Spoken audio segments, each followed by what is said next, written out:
है my YouTube family, कैसे हैं आप लोग। उम्मीद है कि आप सबकी पढ़ाई अच्छी चल रही होगी। तो भारतीय राज्य व्यवस्था का क्वेश्चन आंसर हम देख रहे हैं, जिसमें ये क्वेश्चन है भारतीय संघीय ढांचा संवैधानिक रूप से केंद्र सरकार की ओर उन्मुख।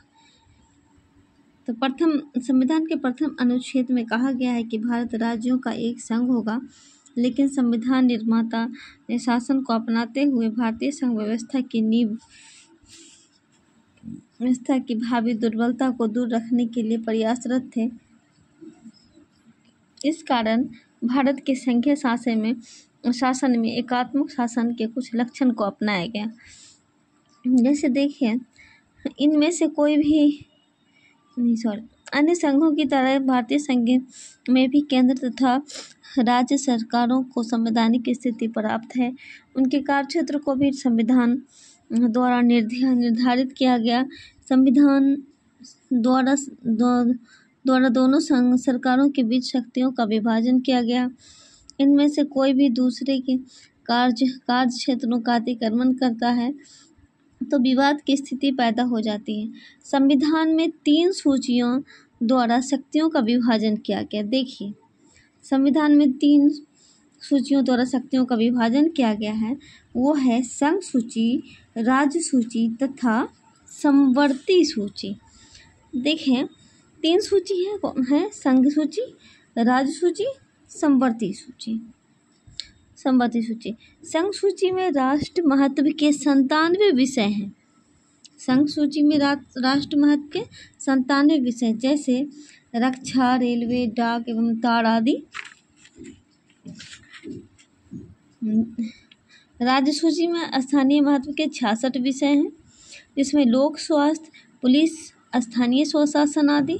समवर्ती सूची में 47 विषय रखे गए हैं, जैसे शिक्षा, बिजली, श्रम संघ, आर्थिक एवं सामाजिक योजना आदि। इस सूची पर केंद्र तथा राज्य सरकारों का समवर्ती अधिकार है। हालांकि संविधान में जो विषय संघ सूची, राज्य सूची तथा समवर्ती सूची में नहीं आते, वे केंद्र सरकार के अधिकार क्षेत्र में रखे गए हैं। यह बात तो ध्यान देनी है जिस केंद्र सरकार के अधिकार क्षेत्र में कौन से विषय आते हैं। तो वैसे विषय आते हैं जो केंद्र तथा राज्य सरकार का समवर्ती अधिकार क्षेत्र है।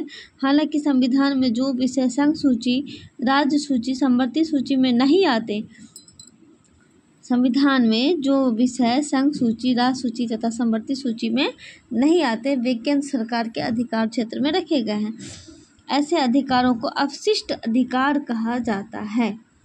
अवशिष्ट अधिकार कहा जाता है। यदि शक्ति विभाजन के संबंध में कोई विवाद हो तो उसका निपटारा न्यायपालिका द्वारा संवैधानिक प्रावधानों के आधार पर किया जाता है।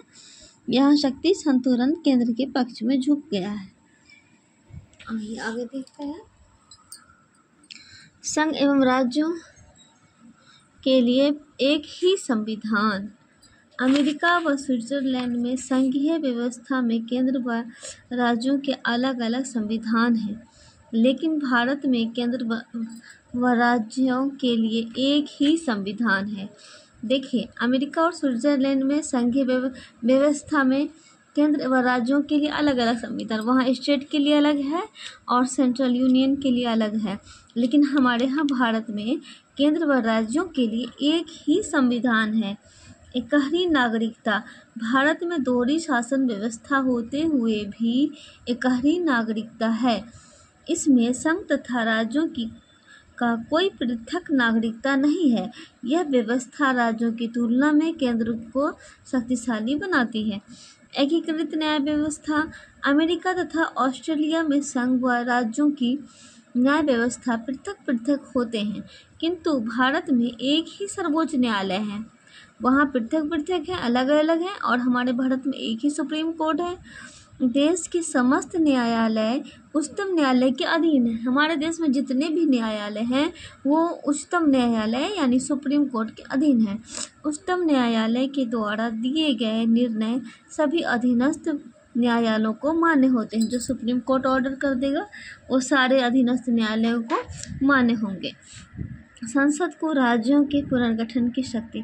भारत के संविधान के अनुच्छेद 3 के अनुसार संसद को राज्यों के पुनर्गठन का अधिकार है, जिसमें किसी राज्य से इसका कोई प्रदेश पृथक करके 2 या 2 से अधिक राज्यों को मिलाकर कोई नया राज्य बना दे, जैसे जम्मू कश्मीर, लद्दाख, तेलंगाना, उत्तराखंड, झारखंड एवं छत्तीसगढ़ राज्यों का गठन।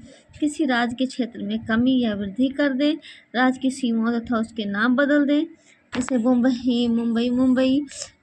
का मुंबई, कलकत्ता को कोलकाता, मद्रास को चेन्नई आदि। किसी संघराज्य क्षेत्र का दर्जा बढ़ाकर इसे पूर्ण या राज्य का दर्जा दे सकती है, जैसे गोवा। तो ये सब संसद के अधिकार क्षेत्र में संसद को ये सब शक्ति दी गई है। राष्ट्रपति द्वारा राज्यपालों की नियुक्ति। भारत में राज्यपालों की नियुक्ति राष्ट्रपति द्वारा की जाती है। वे राष्ट्रपति के पश्चात पर्यटन अपने पद पर बने रह सकते हैं। केंद्र राज्य के माध्यम से राज्य पर नियंत्रण रखता है, इससे राज्य का स्वायत्त सीमित हो जाती है। तो आज तक हम इस पॉइंट तक ही अपने वीडियो को ले जाते हैं। बाकी आप अपना पढ़ते रहें, बुक से समझ कर पढ़ना ज़्यादा अच्छा होता है। फिर नोट्स बनाएं, और क्योंकि एग्ज़ाम के टाइम में कम टाइम में वो अपने हाथ का जो अपना हैंड रिट्स नोट्स है वही हमारे काम आता है। इतनी मोटी बुक से हम नहीं पढ़ पाते एग्ज़ाम के टाइम। हमारे द्वारा बनाए गए नोट्स जो है वही काम आते हैं। तो एक एक दिन एक एक स्टेप लेते रहें और अपनी तैयारी को धार देते रहें, अपना बेस्ट देते रहें। थैंक यू सभी को।